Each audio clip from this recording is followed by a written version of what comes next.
night. And then when they went out into the driving lot, one of the Peach brothers, Robert Peach, took out his shotgun and tried to assault some of the group of Asians there, and then he broke that. He couldn't quite hit anyone, and he got a handgun, and he didn't shoot anyone, but he smashed Jim Liu in the head, and Jim Liu fell to the ground, and his eye was punctured by a beer bottle, and he died shortly thereafter. Now, closer to home in New York, there've been a lot of complaints by Asian school children who say they're harassed every day on the way and on the way to school as well as going home by the other students. They're taunted and actually physically assaulted. This apparently is very common, but the school system is not taking it seriously, and it's basically looking the other way. In late 1987 in Bensonhurst, there were flyers that were passed out throughout the community urging the residents to boycott Korean and Chinese businesses, real estate and greengrocers, because as the flyers claimed, they're taking over the community. And that went on for quite a few months. I think some real estate company, a white-owned real estate company, was actually damaged. Someone broke the window there because they catered to, well, actually they didn't necessarily cater to, but they took Asian clients. The flyers urged that no one sell to Asians. Now, there are no statistics, or there are really very insufficient statistics about the rise of anti-Asian violence. There's presently pending in Congress hate crime statistics bill, but it's unclear whether or not that's going to pass. But everyone who is following the situation, they know that there has been a dramatic increase in the incidents, and while it would be good to have better statistics, those are really for demonstration purposes and to be able to educate people. The reality is that it's happening dramatically, and statistics are not needed to prove that. Now, there's a question, well, why is this happening now? I think that what we're seeing right now is a repetition of history.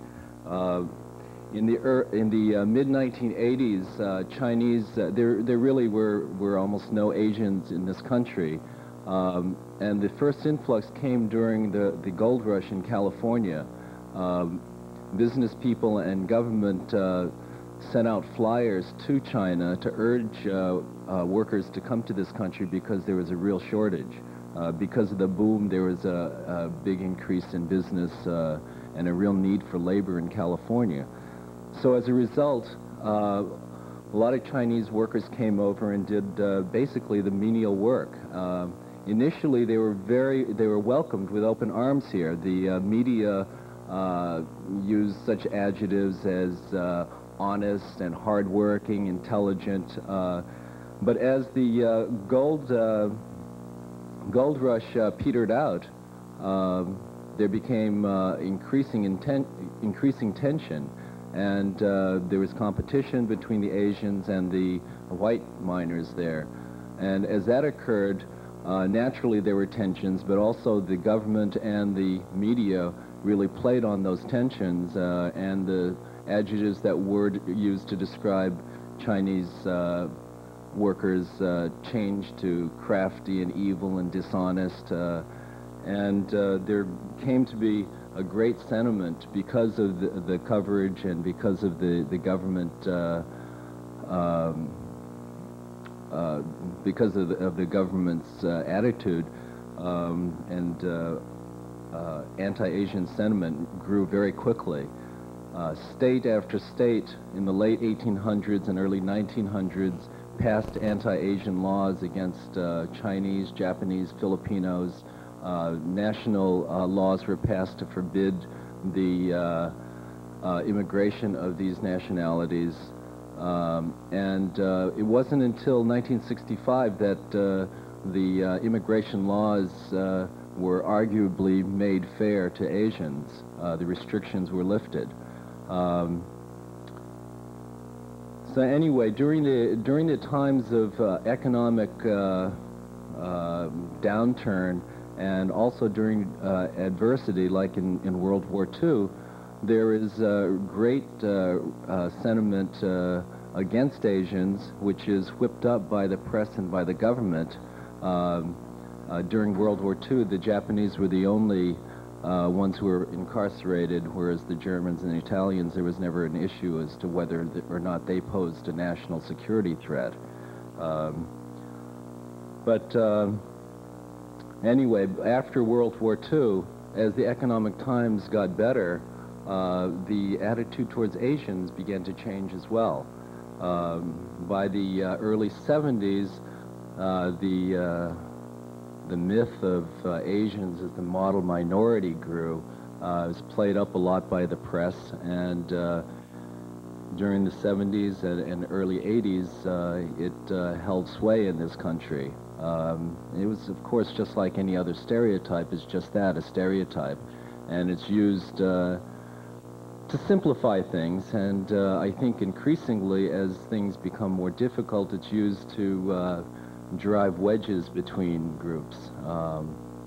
Now, the label of model minority is now being replaced as times get worse, as the United States becomes goes from the #1 creditor in the world to the #1 debtor, and as people feel the middle class and working class become more and more afraid of losing the benefits and the riches that they've had, the label that is being put on Asians now is, you hear, the silent invader and things like that.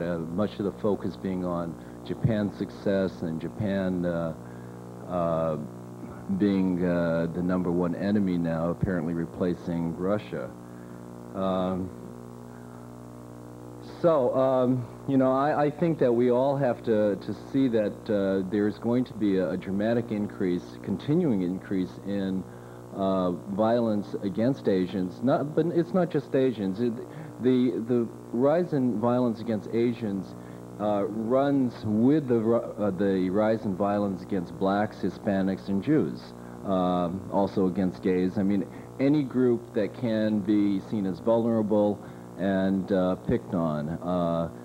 The incidence of violence against all the other groups has risen dramatically at the same time.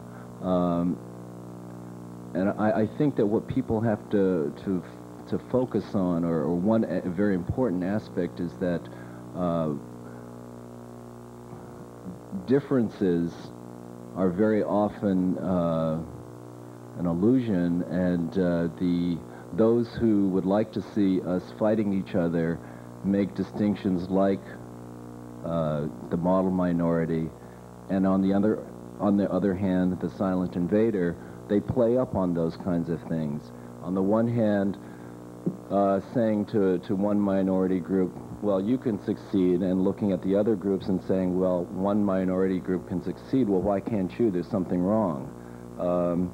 And then on the other hand, with this silent invader or invisible invader, they're saying that, you know, they're playing on the patriotism and xenophobia. These kinds of playing off of one group against the other is very harmful, and it's something that we have to address.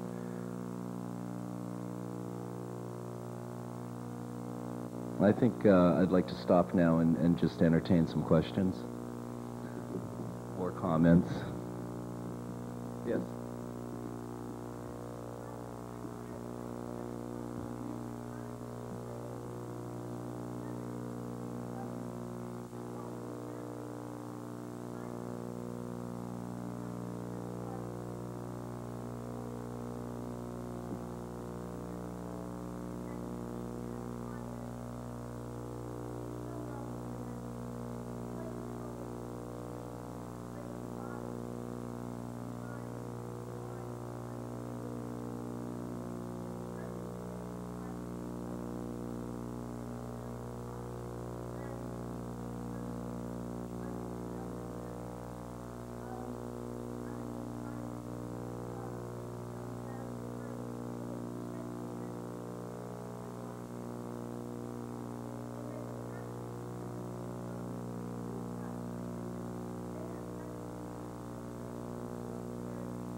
Thank you. I do agree with you about the situation in Tompkins Park. It was a police riot. Yes.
I'd be a lot further ahead than I am now if I knew the answer to that. I'll tell you, 5 years ago, I thought I knew what was gonna, what the answers were. Today, the world is changing so quickly. I just, I don't know, but I do know that there are some short-term things that we have to do. We have to recognize that problems do occur because of these rising tensions during economic times. We have to recognize that we can't fight against each other, the groups that have been targeted. Now, as to how we're going to fight together, that's a very difficult problem. I mean, there are efforts made, but, frankly, let's face it, there's bias within our own groups, and that's something that we all have to face and try to acknowledge and create dialogue. I think dialogue is so important at this point. I have no easy answers, that's for sure.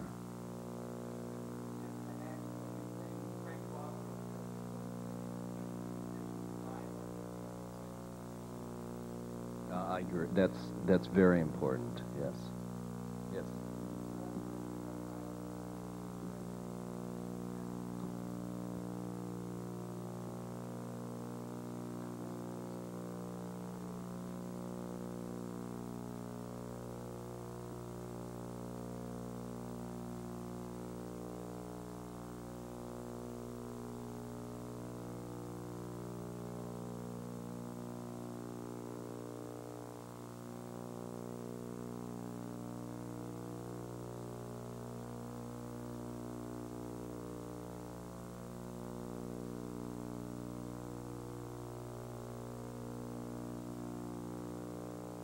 I'm sorry. You want me to comment on the?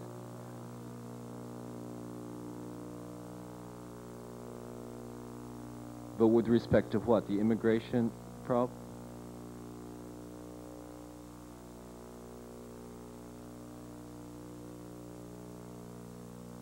Well, I'm not going to go country by country because, frankly, I'm not, that knowledgeable about the individual situations in each country. But the way the immigration system is set up right now, each country, regardless of the size, is allotted the same number of immigrants to come to this country.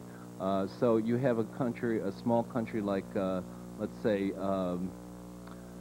I don't know, Portugal, and you have China. I mean, there's a huge difference. Portugal has the same number, same allotment from immigration as China.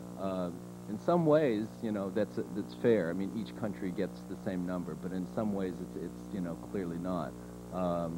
Now they're trying to restrict the numbers of family members who are coming over, and that's going to definitely hurt countries like Asian countries like the Philippines and China. And I think that right now there's pending in Congress a bill sponsored by Kennedy, actually, which is going to further restrict things and give the benefits to English-speaking countries, and I think particularly Ireland. There's some real problems in the immigration. I'm not sure if that answers, but I don't think I can really speak to the situation in each country.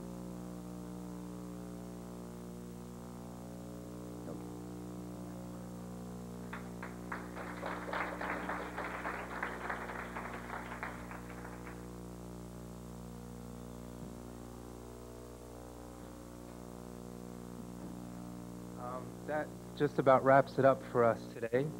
Paul, I see you've arrived at the last minute here. um, I just wanted to thank everybody here who stuck it out the whole day, especially the people who came from different schools. And really, the people who came from this school should give yourself some credit for being here today. The one thing I think I'm getting as a message from today is that we have established a dialogue. I think people who came here have left with more information, that are leaving with more information than they came with about different bias against different areas of the society. I know Michael Shen just gave me a lot of information on bias against Asian Americans, and I've been very much educated by it. The video that we've put together today hopefully will be on reserve in the library for anyone who's doing research on this or refer to anyone.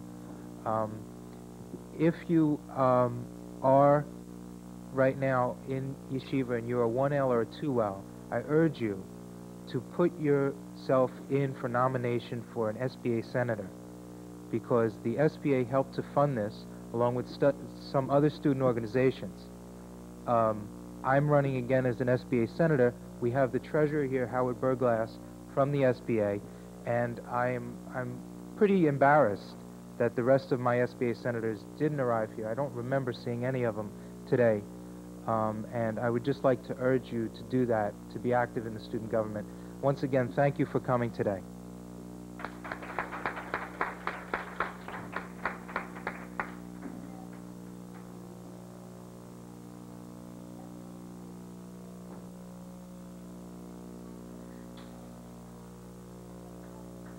Thank you. Thanks a lot. Thanks, Lisa.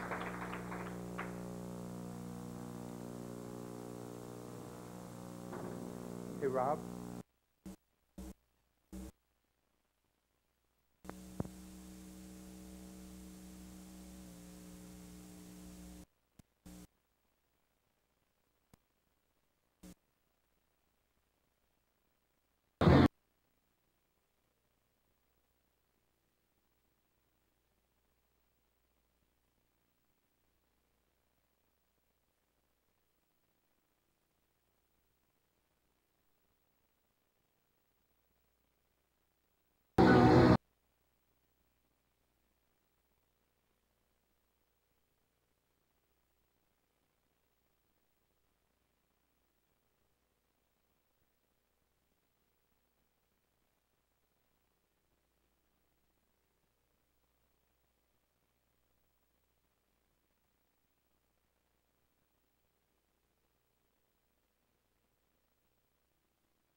On Staten Island that had an apartment above it, to say, should we run the car into the ocean and drown him, or should we put a match down the gas tank and explode him?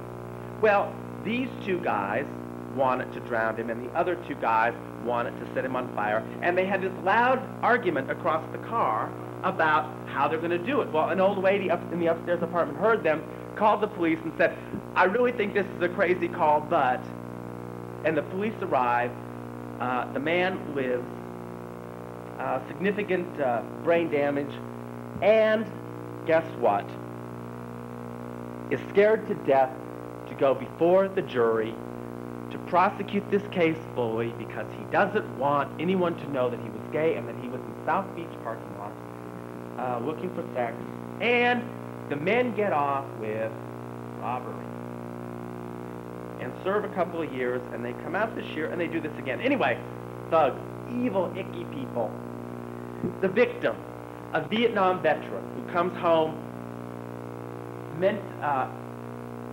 mentally impaired from the war, but not crazy. A simple guy who mows everybody's lawn on the street. Everyone loves him. He goes to church every day. His parents love him. They all know he's gay. The perfect victim, the helpless lamb. And I say that sounding crass, but I know the family very well, and it's hard for me to say that, but I'm trying to paint in starkest terms. Perfect, perfect, perfect. Well, what's the response? It takes the mayor 3 days to issue a statement. Not one borough president in the city of New York, except for Ruth Messenger, issued a statement of condemnation for 4 days, and that was only after we harangued them day and night. And 2 of the borough presidents, Bronx and Staten Island, didn't even mention that this was a biased crime, let alone that the man was a homosexual. Universal silence from the assembly persons. The mayor didn't go to the funeral. The city didn't post a reward for one of the criminals that they couldn't catch. And the number of media inches devoted to this story is 10% for the 2 days after the story as to what was devoted to the Howard Beach murder. And I don't want to compare murders, but I will for that to say, because every person's life is sacred. So, okay, I'm paranoid. I don't understand what's going on here. We have a new administration. They really don't know where they're at, and they have got too many chains of command, too many bureaucracies, and blah, blah, blah. 10 days later, an empty apartment was firebombed in Canarsie. I'm sure you read about that. An African-American couple was going to move into a white neighborhood, and someone firebombed that apartment to keep them out. A heinous offense, absolutely, positively. What happened within 24 hours? Everyone, they fell over themselves to issue statements of condemnation. They fell over themselves trying to see the family. Then within 24 hours, the mayor had the borough president, every assembly person, every state senator in his office and said, we condemn this violence. We hate it. Here, victim, is $5,000 in emergency assistance, and we will give you more to repair your apartment. What's that? The perfect response to a biased crime. Jimmy Zappalorti, who was the victim, Staten Island, very imperfect response. I suppose the things did change after we screamed and yelled, and there was a few nasty things going on in the Village Voice and the gay press. We finally arranged for the mayor to go and see the family, 13 days after the murder. And after we, the 5 people and 5 people in AVP and 4 other people in the community scraped together $5,000 of our own money for a reward, the mayor finally did when he finally came to our community center as like, here's your fucking bone. Excuse my language. So what I'm saying is it's not only different for the victim, it's different in the way in which the city responds and the community responds. What to do about it? I'm not sure. What we're in the posture of doing is educating members of our community how to avoid violence. Don't walk here, do walk there. Putting up posters, we've been attacked there. If you're a woman, don't get and you're coming out of a lesbian bar, don't get in a cab. We have all these rules about what you're supposed to do, which is essentially saying, we always try not to say this, it's essentially saying, Bill, you ought to stay indoors or at least not be out at night. So on the one hand, there's a community awareness, and it's doing things like this today, and it's maintaining these statistics and issuing press releases and all that kind of stuff. I think it's being aggressive with the police and the prosecutors. I think most importantly, it's getting the issue of gay and lesbian bias in the curriculum of the schools, which there is a move afoot to do that now as part of the multicultural diversity plan in the city.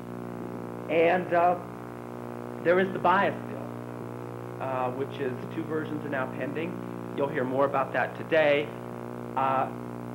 What's interesting about the bias bill, though, is that it would extend protection to, especially the latter version, would extend protection to 3 classes that are not now protected that one would think would get behind this bill significantly, and that is, it would extend protection to sex, age, and disability, as well as sexual orientation.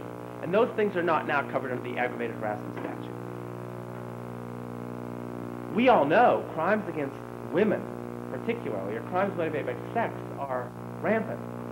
We know that disabled people are victimized horribly, and unfortunately there's no statistics on that. I would say more so than gay men and lesbians. And we know that older people, particularly the infirm in New York, are victimized terribly. Who's been pushing this bill for 3 years? And what's been holding up the passage of the bill for 3 years? Sex, sexual orientation, the dirty deed that gay men and lesbians do. There seems to be a move afoot this year to broaden the coalition, and there is a move afoot to broaden the coalition to support this bill. But I don't think we should kid ourselves, and we heard from both prior speakers about the effect of law, that the number of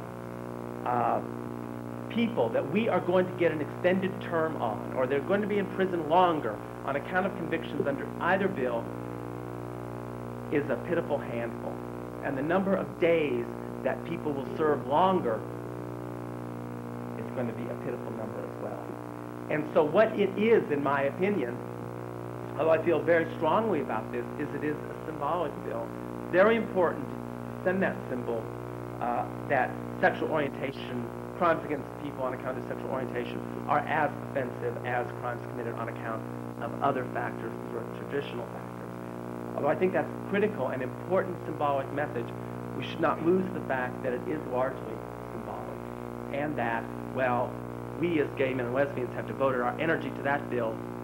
The move for a civil rights bill to extend civil rights to gay men and lesbians has died for 3 years. So, that's it. I appreciate you calling. I'll be happy for questions.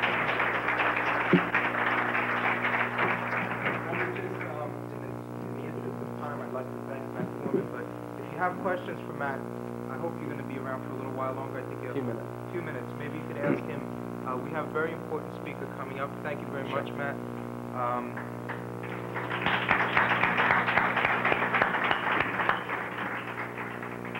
I want to introduce the next speaker first with a quote from Robert Kennedy, which relates very much to the atmosphere right now in New York. And by the way, the next speaker represents a lot to me personally, and I'll explain that to you. The quote from Robert Kennedy is, "No one, no matter where he lives or what he does, can be certain whom next will suffer from some senseless act of bloodshed, and yet it goes on and on and on in this country of ours." Robert Kennedy said those words the day after Martin Luther King Jr. was assassinated. And of course, unfortunately for all of us, Robert Kennedy did not live to help us, because a month later he was assassinated as well. But that doesn't mean our work can't go on. And our next speaker, for me, epitomizes the legacy of Martin Luther King and Robert F. Kennedy, and for me also is an inspiration as an Italian American, as he is worked diligently for civil rights and for labor rights, as well as for the rights of tenants. If you are aware of the tenant law that allows a tenant not to pay rent as long as the landlord does not fix basic features of the apartment that are needed for living, in which you're allowed to withhold rent, that is the work of Assemblyman Frank Barbaro. He is an assemblyman from the district in Brooklyn that includes Gravesend and Bensonhurst. And during the Bensonhurst upheaval, after Yusef Hawkins was killed, Frank Barbaro, I can proudly say, was an Italian-American who walked through that community and basically told people that what they're doing is making themselves look like fools, and to basically show respect for people who are coming through that community. And he is an example of our progressive tradition in Italian-American